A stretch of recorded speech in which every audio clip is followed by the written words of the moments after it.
काय बनणार आहे? Contracted forms. त्याला मराठीमध्ये संक्षिप्त रूप म्हणतात. काय म्हणतात? संक्षिप्त रूप. आता ह्या उदाहरणावरून तुम्हाला लक्षात येईल बघा. वाचा. I am busy. Busy. I am busy. हे झालं वाक्य, फुल वाक्य आहे ते. आता हे बघा, इथं आय अपॉस्ट्रॉफी एम बिझी, म्हणजे हे जे एम आहे त्याच्या इथं काय लिहिलंय? फक्त एम लिहिलेलं आहे. ते झालं याचं कॉन्ट्रॅक्टेड फॉर्म. ठीक आहे. सहाय्यकारी क्रियापद जे असते त्याचं जे शॉर्ट मध्ये लिहितात त्याला कॉन्ट्रॅक्टेड फॉर्म म्हणतात. हे काय आहे? एम काय आहे? Helping verb. काय आहे? Helping verb. त्याला मराठीत म्हणतात सहाय्यकारी क्रियापद. मग आता इथं बघा, दे आर टायर्ड. आता हे पूर्ण वाक्य आहे. इथं आर लिहिलेलं आहे ना पूर्ण.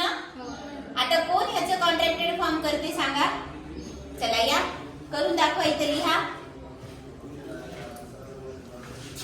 डिअर.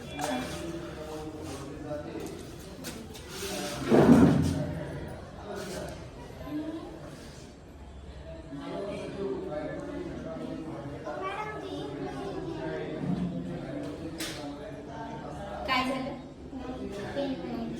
हा, बघू द्या. Very good. काय आहे आता बघा, त्याचं पण काय वाचत असताना काय वाचतो आपण? They are tired. पण लिहिताना काय लिहिलेलं आहे? हा, देर है ना.